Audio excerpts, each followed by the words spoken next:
Father Chris, your mantra, if you like, that I really like is no child is born bad. And over the last, maybe 3 decades or so or more, you've developed strategies to deal with youth particularly who have had a traumatic start to life. Tell us a little bit about these strategies and how they were developed.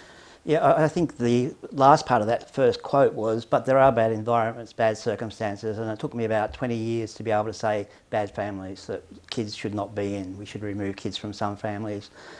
The strategies we first set up was very much the religious order I belong to has a preventive system. So it says basically you're out there in the field with them. You know, you play. The recreation in a school day is the most important thing, and that's when you have kids really in the palm of your hand. And we use the word in the ear. So if a kid's mucked around in class, we won't do anything publicly.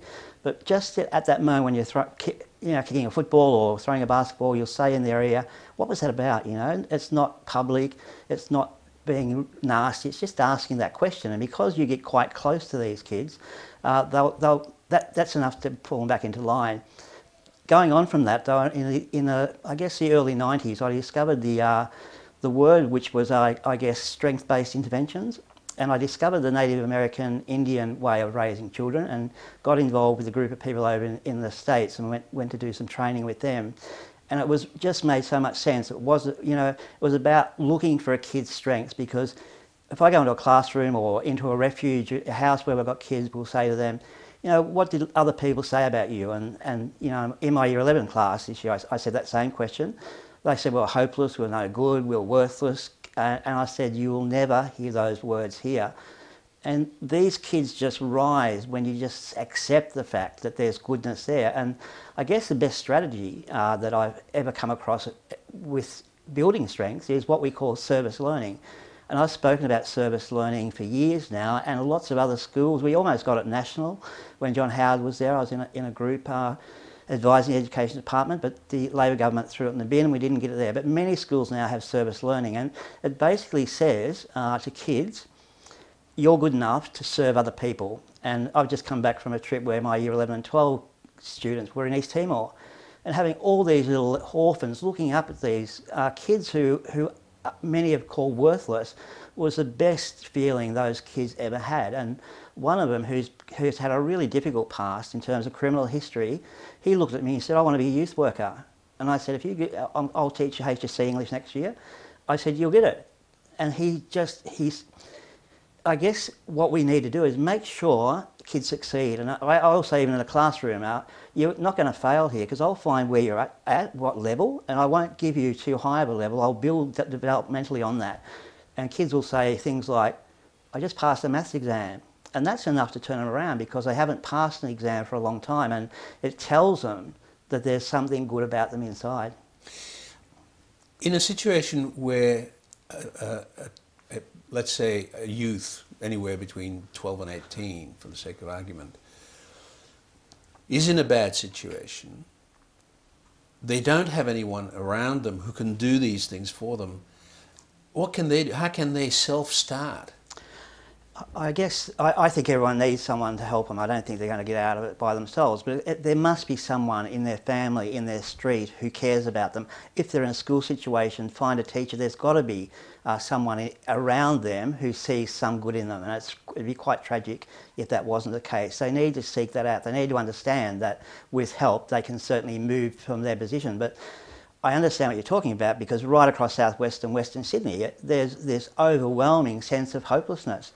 It's only when you move into those suburbs that you can turn that around pretty quickly, because I remember the education minister in the Howard government, she said on the first day, looked at me and a group of other 50-year-olds who were all excited still about working with kids, and she said, kids are disconnecting from adults at alarming rates. And I said, I know it's your first day, but you're wrong. It's the other way around. Adults are disconnecting from kids, and that's tragic, because kids are being cut adrift and get into very, very, very bad places. And I guess I keep saying, why aren't we spending money on putting infrastructure in? And I think there's a sense in this country that the group of youth are not important. We don't consider them important. We don't put infrastructure there, we don't put services there for them, but we get really cranky when they do bad things. And I don't think we should. Of course, it's very well known that bad company is one of the big problems for kids who don't have good environments to balance that. How can a 16-year-old who's attracted by a gang, how can they resist, and what can they do about it? Well, what we do, one of our biggest techniques when we move into these troubled suburbs now is actually to employ young people from the area who may have been in trouble, but once they put our shirt on as trainees, they can't get into trouble. Having those kids who have been down the path, an example of that, for example, after the Macquarie Fields riots, we moved in there, the worst riots probably in this country's history, recently anyway. We went into that area and it was a depressed area, and one group of kids my youth worker had connected with said that these are amazing boys, and I thought, oh yeah, sure. But they were. I met them, and when I went to court with them, the magistrate was going to jail them no matter what I said. He didn't like me being there, and because of the mood of magistrates, they were going to jail them. So these 4 really good kids were jailed for 12 months. I luckily got them out within 15 minutes on appeal, and I took them over to a service learning trip to the Philippines. They went into a jail where there were 31 kids from 8 to 17 in a very small area, no exercise rooms. And the boys were the Macquarie Fields boys almost were tearing up. They couldn't believe the conditions. Concrete floor, 1 tap, 1 toilet, that's it. But the Filipino kids started jumping around and playing and got into the mood. And I gave the boys from Macquarie Fields $50 to buy their mum something on the way back. And when the youth worker came back with them, the youth worker ran over to me. He said, guess what they spent the money on? I said, oh, not cigarettes or booze. No, he said, they put the money all together. They went into the city and bought little pillows and mattresses for the kids and took them back. And so William Dean says, when a kid can give, or a person can give, you know you've had a breakthrough. And I said to that kid, as he walked up to me, he looked at me and he said, I know now that I can make a difference. And I said, would you like to be a trainee youth worker? And 4 of them jumped at it. We now have over 30 trainees. Whenever we go in, we get trainees. But that message is one message anyone who works with people in trouble needs to get through to them. You can make a difference. You can contribute to the world, because the message we're giving them is no. Blacktown, 30% youth unemployment. What's that about? We don't give them that opportunity to contribute, and we've got to. It's very difficult to do it all on your own, and I know you've got a lot of helpers and volunteers and so forth. How do you approach the problem of the size of the problem? Yeah, the trainees are the key to this. People say I do magic with kids. That's not true. I look back and see these trainees do magic. You know, they're now part of...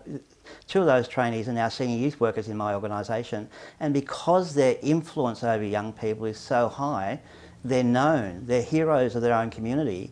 They take notice, and we see considerable change. And we do that, you know, in Macquarie Fields, 40% drop in crime rate in the first 12 months. And what did we have? A barbecue and a football. That was it. But you'd have 100 kids there playing because it was someone to talk to, someone to play with, and they were fed, basically. So it's quite easy to engage kids. I don't find that hard, and I find it's simple. It's down at their level in a sense. You play with them, you talk to them, you joke with them.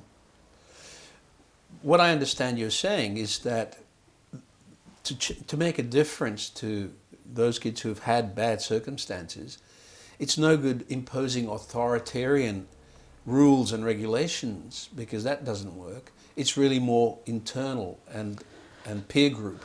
Yeah, it is. It's at the key of any work with kids is if you haven't got a relationship with the kid, it's not going to work. You have to spend hours, and I spend hours with the kids I'm really close to. And I was speaking to my managers yesterday, and I talked about in East Timor, my sister came with me. She's a teacher of 60, and she's an escalator, I called her on the meeting, because she told the 2 girls she was with that there was a rape there a few years ago, and there's a machete incident last year. So these girls came running to where I was sitting, terrified. And I said to them, I'm the security guard here, you're going to be safe. And I sat outside on the church step, and they were in the sacristy sleeping. And when someone would walk past, I'd say, Buona notte, good night. And I kept saying that even when people weren't coming by. And she came to me the next morning, I said, how'd you sleep? She said, as soon as I heard your voice, I went to sleep. And I talked to my managers yesterday about creating relationships that can change the world in a sense. Just very simple little relationships where I think the greatest compliment to me was that I felt safe because you're around. That's what we've got to do with our kids. And we changed in relationships with relationships, we change world-changing paces in many ways. And I just think it's about relationship, it's about closeness. If you haven't got it, you're not going to have any influence on these kids. What is the basis of making that relationship? Like how you first meet a couple of 14, 15-year-olds who you've never met before, maybe in a magistrate's court or in a street. Yeah. How do you establish trust and relationship? I guess, again, the key for getting that closeness is being there in their crisis. So it's, for example, if a kid comes to me and I say, you know, what's your circumstances in relation to legal activities at the moment? They're saying, well, we're going to court next week. Okay, that's a golden opportunity for me to go out of my way to be there with them and advocate for them. And in a sense, you've got them for life when you do stuff like that. If they're in hospital, you go to see them in hospital. You go to watch them play footy or whatever they do. And you cook a barbecue, so they're coming along. So it's not an instant thing, it's a gradual thing, but it's giving something so that they then want to give back. But this suggests that you're really approaching them without judgment, without making any judgment about whether they were doing right or wrong. Absolutely, I have no judgment whatsoever. I don't. I've done this so long. I don't think there's any bias. And a girl in my class who was going out of control, she went on Facebook putting one of my staff down, horrible. And eventually she said to my PA, she said, Father never judges, does he? Because he hasn't raised any of those issues with me. It's been dealt with by other staff. She was still in my English class. I still showed her respect. And I think that's the important thing. I think one of my sayings is to my staff, if you want respect, you've got to show it first. It's not this expectation that we're authority figures or we're youth workers or teachers. We have to earn that trust by trust, you know, showing kids how to trust, and kids then come to trust us. Have you ever faced a difficult situation where you've been threatened with violence? No, I haven't been. I haven't been in a situation where I've had violence threatened against me, but I have been in a situation many times. But probably the last one was when one of my trainees, there's a big two groups of kids were facing off, and one of my trainees, who's now the senior youth worker, went in the middle of it to try and deal with it. And I thought, well, he'll do it. So I just sort of stood back for about 5 minutes, I guess. And I could see that he wasn't able to de-escalate, and I felt that I needed to move in to support him. And as soon as they saw me, I just said, will you get in the car and go? And they said, yes, Father, we'll go. So I didn't know each of those kids, but my reputation in that community was, I guess, positive. And so I was able just to say, will you please go? And when I saw one kid, I saw he had a mountain climbing thing which had an incredible big spike on it. I was thinking, oh, and I just took it off him and he gave it to me. But I thought, you know, if these kids had been on ice, it may have been a very different picture because they wouldn't have known. I guess I wear the collar because even in those really heightened situations, it's really identifiable who I am, and so they'll respond. But if I went into, say, another area where I wasn't known or wasn't working, it would be very hard to. I probably wouldn't move into that situation because I wasn't there as or known by that group of kids. Can you distill your experience to basic advice for people in your line of work? When I say your line of work, people who are working with troubled youth or youth who get into trouble. Can you distill that into advice as to some of the basic rules, the most important rules? As I said in the beginning, strength-based intervention is the most important. So before you look at the bad stuff, and we don't tend to look at that pathos or pathology type stuff, we would be saying look for the strengths, look for the one thing at least that they've got going for them. And I'd say to people who are working with kids, for example, if you sit around a staff meeting and they're talking about a particular kid and there's not one person saying anything good about that kid, they need to get him out of there because that's abusing a kid, to be really honest. I have really strong about that. You can't work with a kid if you don't believe in them. And I think that's really important. You have to believe in them. You've got to, in a sense, there's a whole lot of ways of engaging with kids. You don't go full on in their face. As I said, one of the ways I do it at my age, because I don't run around as much as I used to, is cook. So as they come and just get a sausage, you'll have a chat to them. That's really important. Just really low key. Let them come through the back door, if you like. Don't be confronting these people, these guys. Just being really gentle, kind, calm. That works, and kids will give that same sort of stuff back. I do challenge them once I get to know them. I don't like kids swearing in front of me, and they don't tend to swear in front of me.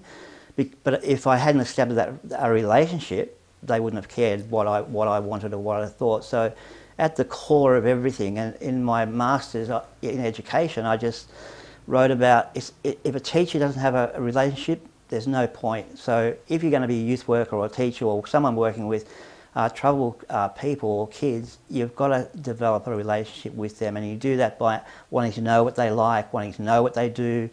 Offering them education is probably another very important way, because and we have schools wherever we go as well. So, have you ever given up on a child?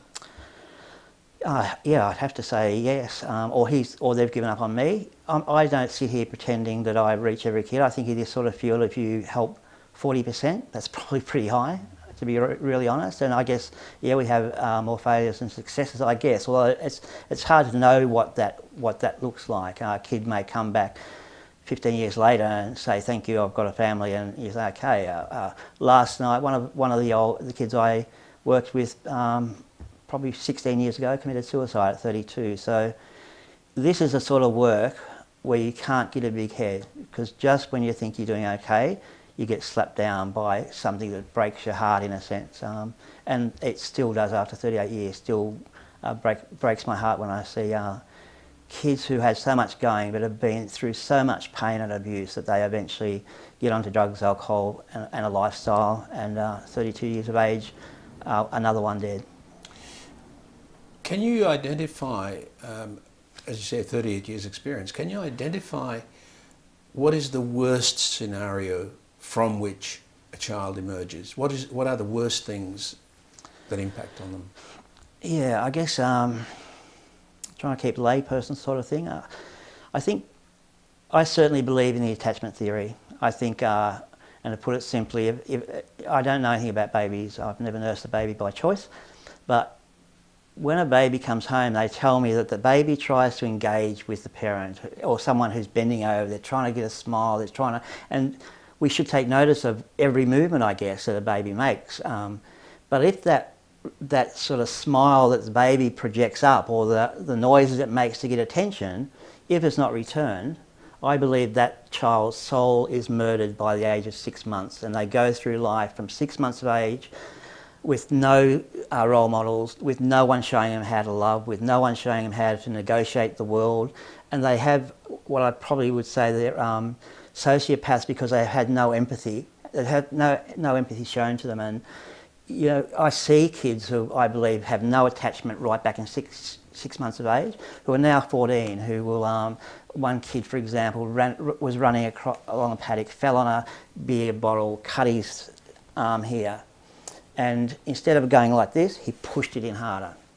And he cut, all his arms were cut, he self-mutilates. And once he did that one, they put plaster on both arms, so he was like that, so he couldn't cut himself. And I thought, this kid never smiled.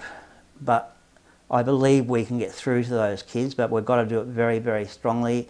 We've got to make sure we stick with them as long as we can, and in some cases we can't. Sometimes, like that kid, we felt he was too at risk, so he had to go away, be put into a psychiatric unit for young people.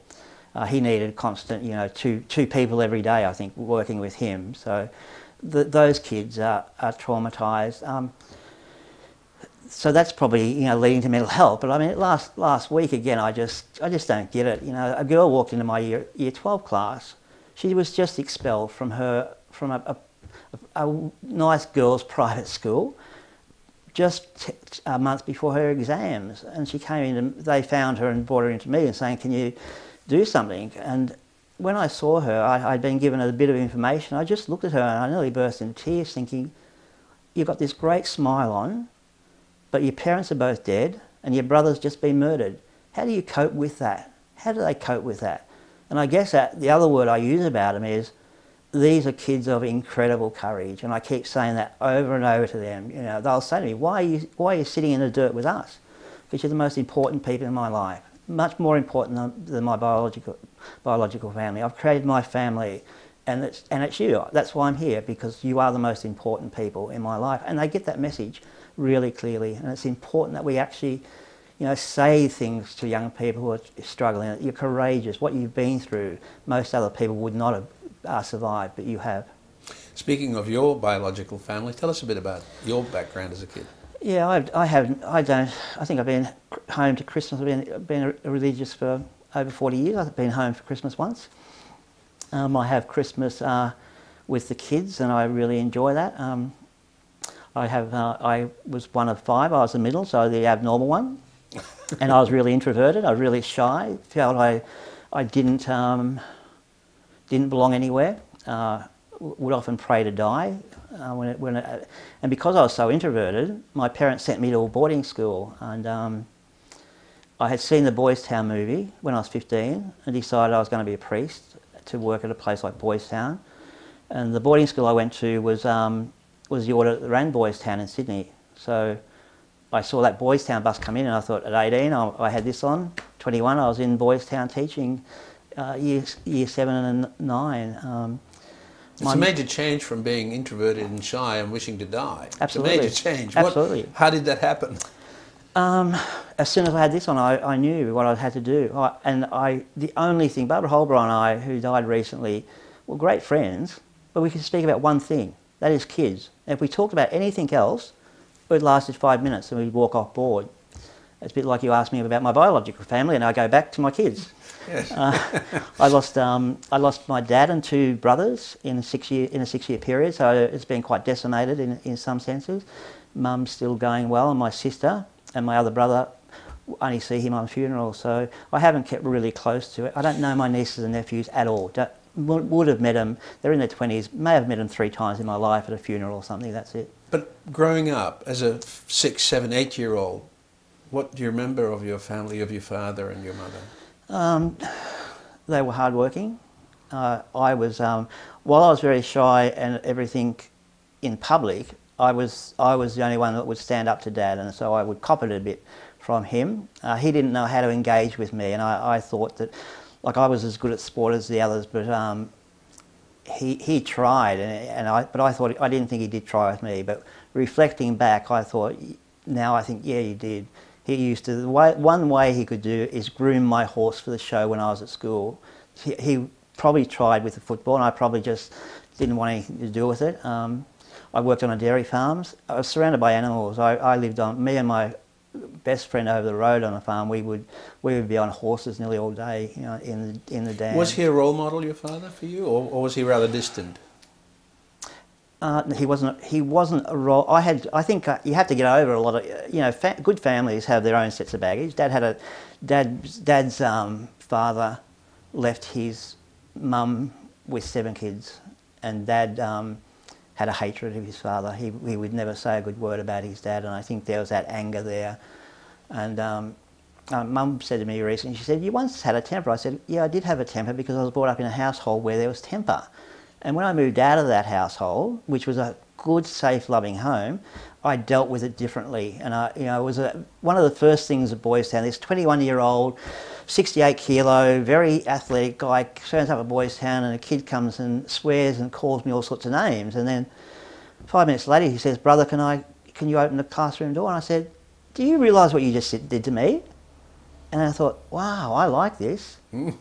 I can get over it in 5 minutes. It doesn't have to be anger from Dad, or it doesn't have to be silence from Mum for a week sometimes. And I thought, I've got to undo the bad parts of my family, embrace the good parts, which were loyalty and always there for me no matter what.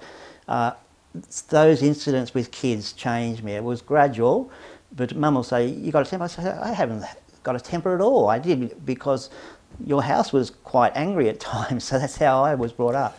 But there's one thing I want to get back to, because you raised it in the context of lack of empathy with a baby. One of the key things that leads to that, of course, leads to this question is, did you feel loved and cared for in the family?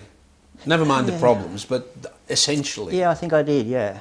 So you weren't angry at them? No. It would be the stubborn streak. Eat your veggies or sit there all night.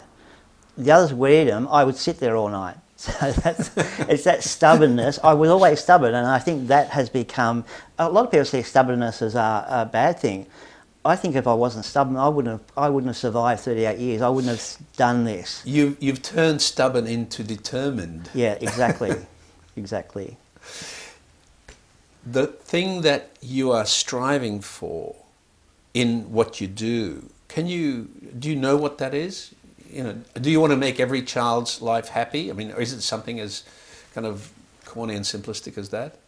And No, that's not putting it down. It's great. no. The one thing I got is I want every young person to know if they've been in one of our programs that they can make a difference. They can contribute to the world. I think that's really, really important. And you look at the great movie, although my kids didn't like it when I showed it to them, Dead Poets Society, because I think it's so magic. But it says, you know, in that story, these kids are struggling, and the teacher in that said, you know, you can make a difference, but you've got only one life, and you've got to do it now, otherwise it's too late. And I think that's really important, that we have to not only get them to say you can make a difference, but give them strategies to do that. That's why Monday I'll be in 8 hours of lectures on HSC English to get my kids there. So that's about really going an extra way with them. And our teachers ring them up to wake them up. They look for accommodation for them. They'll feed them when they get to school. It's not just about teaching, it's about that relationship, and, you know, being there when they're in hospital, being there when they're sick, challenging them when they're doing things that aren't right, but not giving up on them and not excluding them. In that context, you say you don't judge them, and you try and find the positive and the strength in them, the strength that they have, which they may not even recognize. They may not have identified what it is that is good about themselves. In that situation, there still must be moments of conflict. How do you manage those? Yeah, there is conflict. I'm fairly straight down the line, but if you've got a relationship, that conflict can actually... I remember a boy in my Year 11 class last year, I walked in, the whole group of them were just mucking around. I'm thinking, this is Year 11. I chose not to teach anything below that, and here they are drinking coffee, high energy drinks, feet on chairs, and then one of them started talking about drugs. And I said, don't you dare. And it was, uh-oh, what have we got here? And that boy is about to graduate with HSC, and he'll get a traineeship with us. So in some senses, the ones you conflict, and you do have to have boundaries. I haven't told a kid off in class this year, I don't think, because they come in and I say, have you heard about me? Yes, Father, we have. Okay, and there's no boundary testing. And then they see they can learn, and they can write essays, and they can talk about stuff. So the conflict I also use, I guess, as something. When you know a kid, or you're going to know a kid or spend time, they've got to have really clear boundaries. I set really clear boundaries. But and they like those boundaries. I think we need to understand that young people who have been out of control need boundaries. However, I will say you will not do that in my class, but I will walk up to the kid and say, look, I know this is really hard for you, and the fact that you survived in my class, you've been on the streets for 2 years, doing what you like, just got off ice, using pot to cope with that, girlfriend's just having a baby, I get all that, but when I'm your teacher, I want to get results here for you, but don't underestimate the admiration I have for you. It's that balancing of, you're going to do as I say in this structure, but I know how hard it is for you. And once you get that, it's, well, he understands, and it's not burdensome, and class is a happy place to be. We laugh more than anything in classes. Yeah, humour's great. Yeah. Do you, or how do you integrate your faith with your work, or is it just there untouched? It just sits there. Kids will say of me, you never mention religion, and we like that. And I say, I don't mention religion because I find it boring. I don't. I love being who I am, a Catholic priest. I haven't read a theology book since I was ordained over 30 years ago. I read everything else. It's all about, my whole life as a priest is about the kids I work with. I have nothing to do with a formal Catholic church. I have no allegiance or no line to bishops at all. My provincial's in Melbourne. In 20 years I've been doing Youth Off the Streets. The provincial, whoever it's been, has probably met me 5 times in 20 years. Provincial being? the person in charge of Right. my particular group in Australia. So I don't have a bishop, I have a provincial. It's basically, for me, my faith was the cross was really powerful, because at boarding school I would go into the church, into the chapel as a 14, 15-year-old, as I said, really wanting to die because I felt so isolated. The reality is I'm an introvert, and in those days that would have been a bad word, and all it really meant was I would need to be alone to get energy back. But when I look at it, in year 7, I got my own basketball team and I coached it. We lost by about 60 points every game, but I was coaching them. I got best and fairest in that. So when I look back, I had all these good mates, but I bring them out for a weekend and I get so frustrated that they were with me every minute of the day that the friendship would break down. And I thought, it only took me years later to realise, you know, the introvert thing was just I couldn't have people in my face every minute of the day. So. And you deal with that now by going to your farm, commuting to your farm with your animals and so forth. I guess it's the same thing? Yeah, it is. But I have to say, with my kids, it's not the same. It's Mike Monroe was with me over in East Timor last week, and we're best mates. And he came up and he said to me, "I've never seen you more relaxed." And I said, "You've never seen me with my kids then, have you? I can sit around with these kids all day, all night." Coming back from it was a 6-hour trip back from the orphanage to the Dilly, and the 3 boys that jumped in my car. I'm thinking there's other cars to get into. They didn't stop talking for 5 hours. That was wearing me down a bit, but it wasn't I need to get away from these kids. They're really, you know, they're your family, actually, place you get. But at my age, it was only about 10 years ago I'd got my own place. I was always attached to kids. That I chose to go back to my farming things and have get my horses and stuff like that. And it's isolated and have no visitors except Mum comes up twice a year, but there's no one ever comes to the place. You were saying before that your religion just sits there, you don't ever discuss it and so forth. Have you ever had an issue with other religions impinging on your work? No, not at all. So nobody's come up with a problem that you're a Catholic and I'm not? Yeah. No. I'm well respected by Muslims. After my work in Aceh, and when some Muslims read the book, that in Aceh I actually built, the first thing I built in our orphanage was a mosque. And they also read in the book that I had burnt a Bible because someone had put a Bible in a crate that they sent over, and I wasn't there to preach. I don't need to convert anyone. I don't have a converting thing at all. My religion for me is a good place to be. But I really like working with all religions, really, and I don't see it as religious. I don't, you know, at Bankstown we have 2 or 3 Muslim trainees, for example, and my relationship with them is as good as any relationship, if not better. And so religion isn't something I use. But having said that, I believe the church, if it's church, needs to work for the poor and needs to speak out with social justice issues. And so that's where, if you go back through my media career, you will find me challenging. So Bob Carr, when he would say, when we get this 12-year-old will humiliate, degrade and traumatise, I'd be on TV saying, those strategies escalate levels of violence. Bob, for God's sake, what are you doing here? And we've gone down this road of jailing and being punitive, and we get wonder why we've got such a violent society, because that's the way we treat people. We traumatise, degrade them. What strategy does that work? And I guess when I think of my faith, it was like when I was having a conflict with one of the premiers, and if I go into Government House, every politician comes and sees me, and when I look at that, I say I have to be careful here.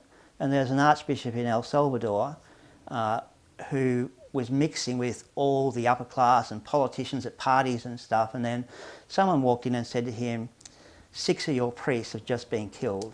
And he stormed out and said he will never, ever meet those people who are responsible for the death of his priests and the poverty in that country. And so when I was in conflict over an issue, I thought, like that bishop, I had to say, my relationship with you guys is nothing compared to the fact that I have to speak out. And if that makes me unpopular, so be it. I don't care. And as my kids said the other day, you don't care what people think of you. I said, I couldn't care less what people think of me, particularly when I'm defending your rights. I don't care. And I don't care who I step on.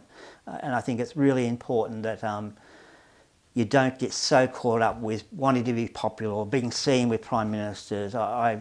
You know, someone will say, well, you come to this function, you'll be sitting next to the Premier. Well, black tie events are the most draining thing ever, and sitting here a Premier or a Prime Minister is not anything, won't entice me to go to a black tie event. It's not your idea of a fun night? Not at all. I hate it. I hate it. I'm going to ask you a hypothetical question, which I hope you'll bear with me. If you had a son, or sons, and or daughters, but I'm interested particularly, if you had son or sons, what are some of the things that you would try and do to be the right sort of father to them? I have many sons. I think I'm close. You do. I've got, and daughters. I'm really close to my girls, to be honest. As I said, that girl felt safe just hearing my voice. And tragically, the ones I've often been closest to have died. And one particular kid who died at the age of 25. He was a beautiful boy, and he was a heroin addict when we found him. And I taught him year 10, 11, 12 English. He went on to do social work. And he travelled, we went to East Timor, Albania. He did disabled camps. He understood me. He just knew. I went up to Sir William Dean one day and said, you don't look after father enough. And Sir William Dean said, father's very hard to look after. He said, but I don't mean yachts. I said him personally. And Sir William rightly said, no one can look after him. He does it himself. But Will understood. He knew. He would ask the question that no other kid would ask because we were so close. At his funeral, when I did his funeral, the one thing I'd missed in all this was he had been sexually assaulted. And that haunted him, and he would go into dark depression after he'd left us, dropped out of uni, would come out of these depressions, go back into it, and he was off to a drug centre with his mum and said, look, Mum, if I don't pay off my dealer, they're going to hurt you. Went in to pay off his dealer. Mum waited in the car for 3 hours and he's found dead in a toilet in a pub.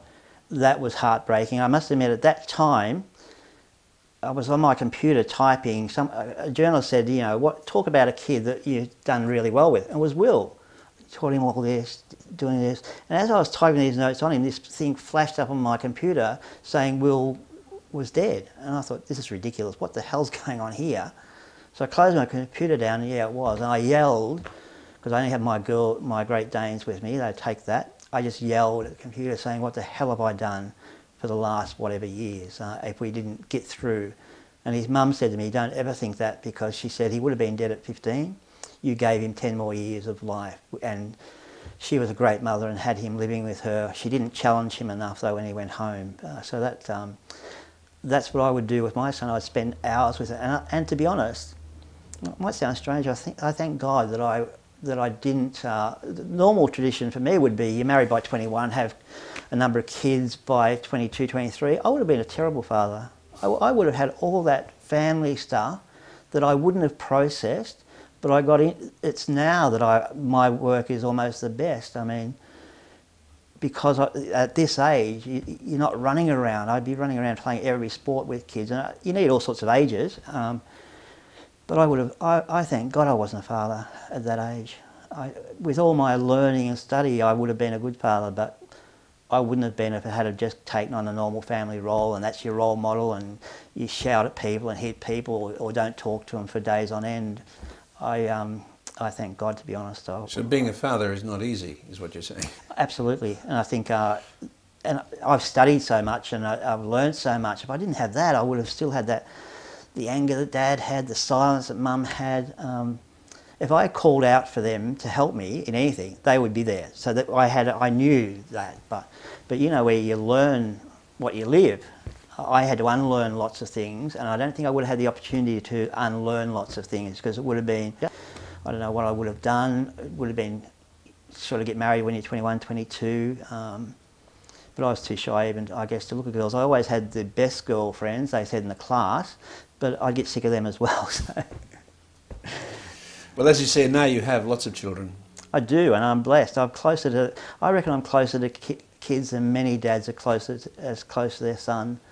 It was interesting, kids know that I'm not a touchy-feely person. One kid came up and he's dying of cancer now. He came up last year at a big function, he put his hand on your shoulder and he said, I know you don't like being touched, but I just wanted to tell you I love you. And I'm thinking, how lucky am I to have a 26-year-old kid, young man, I did his wedding, baptised his kids and do that. And so I do have kids, you know, older kids like that after being a long time will come up and say that they love me, and I just think, how blessed am I? So. Thank you very much.